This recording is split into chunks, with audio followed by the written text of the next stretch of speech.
పేదలకు వైద్యం ఆపేస్తామని ప్రభుత్వం బిల్లులు ఇవ్వలేదని ఏపీలోని ఆరోగ్యశ్రీ ఆసుపత్రులు అల్టిమేటం జారీ చేశాయి. ఇప్పుడు ప్రభుత్వం లేదు, అపధర్మ ప్రభుత్వం ఉంది. ఆ ప్రభుత్వం తమకు కావాల్సిన వారికి బిల్లులు మంజూరు చేసుకునే హడావిడిలో ఉంది. అప్పులు చేసి ఆ పని పూర్తి చేస్తోంది, కానీ బటన్ నొక్కిన పథకాలకు డబ్బులు విడుదల చేయడం లేదు.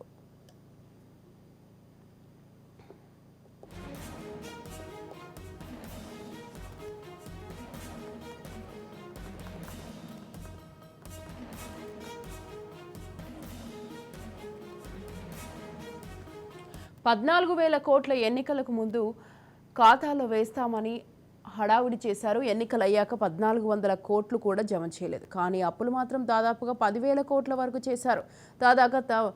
తాజాగా తమకు 1,500 కోట్ల వరకు బిల్లులు రావాల్సి ఉందని ఆరోగ్యశ్రీ ఆసుపత్రులు వైద్యం ఆపేస్తామని చెబుతున్నాయి. ఎన్నికలకు 6 నెలల ముందు నుంచి ఆసుపత్రుల బిల్లులు, ప్యాకేజీల రేట్ల పెంపు కోసం ఆందోళనలు చేస్తూనే ఉన్నాయి.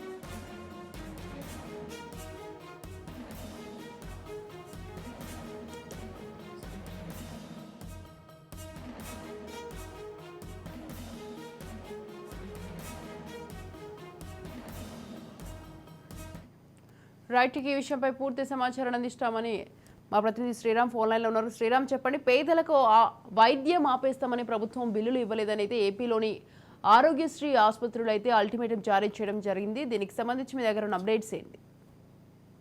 స్వాతి, పేదలకు వైద్యం ఆపేస్తామని ప్రభుత్వం బిల్లులు ఇవ్వడం లేదని ఏపీలో ఉన్న ఆరోగ్యశ్రీ ఆసుపత్రులన్నీ కూడా అల్టిమేటం జారీ చేశాయి.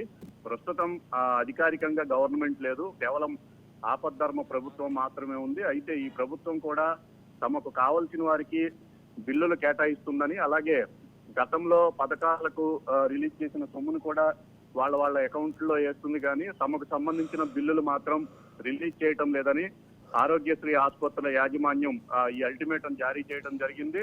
ముఖ్యంగా ఈ పథకాలకు సంబంధించి బటన్ నొక్కిన వాటికి సంబంధించి ఇప్పుడు చెల్లింపులు చేస్తున్నారని, అలాగే తమకు అనుకూలమైన కాంట్రాక్టర్లకు కూడా బిల్లులు చెల్లిస్తున్నారు, కానీ ఆరోగ్యశ్రీకి సంబంధించి చెల్లించడానికి బిల్లులు లేవని చెప్తున్నారని కూడా వాళ్ళు ఆరోపిస్తున్నారు. ఎన్నికలైన తర్వాత 14,000 కోట్లు బకాయిలు ఆయా ఖాతాల్లో వేయాలని కోర్టుకు కూడా వెళ్లిన ప్రభుత్వం దాదాపుగా 10,000 కోట్ల మేరకు అప్పులు చేశారని, తమకు 1,500 కోట్ల వరకు కూడా బిల్లులు రావాల్సి ఉందని, ఆ బిల్లులు చెల్లించడానికి మాత్రం ప్రభుత్వం డబ్బులు లేవని చెప్తుందని వాళ్ళంతా కూడా ఆరోపిస్తున్నారు. ఎన్నికలకు 6 నెలల ముందు నుంచి ఆసుపత్రుల బిల్లులు, ప్యాకేజీల రేట్లు పెంపు కోసం వీళ్ళు ఆందోళన చేస్తున్నప్పటికీ కూడా ప్రభుత్వం నుంచి స్పందన లేదు. తాజాగా ఈ బకాయిలన్నీ కూడా దాదాపుగా 1,500 కోట్లకు పైగా పేరుకొని పోవడంతో ఇకపైన ఆరోగ్యశ్రీ కింద వచ్చే పేషెంట్లకు చికిత్స అందించే ప్రసక్తే లేదని కూడా ఆరోగ్యశ్రీ యాజమాన్యాలు అయితే చెప్తున్నాయి. Swathi. Right, thank you Sriram, thanks for the details.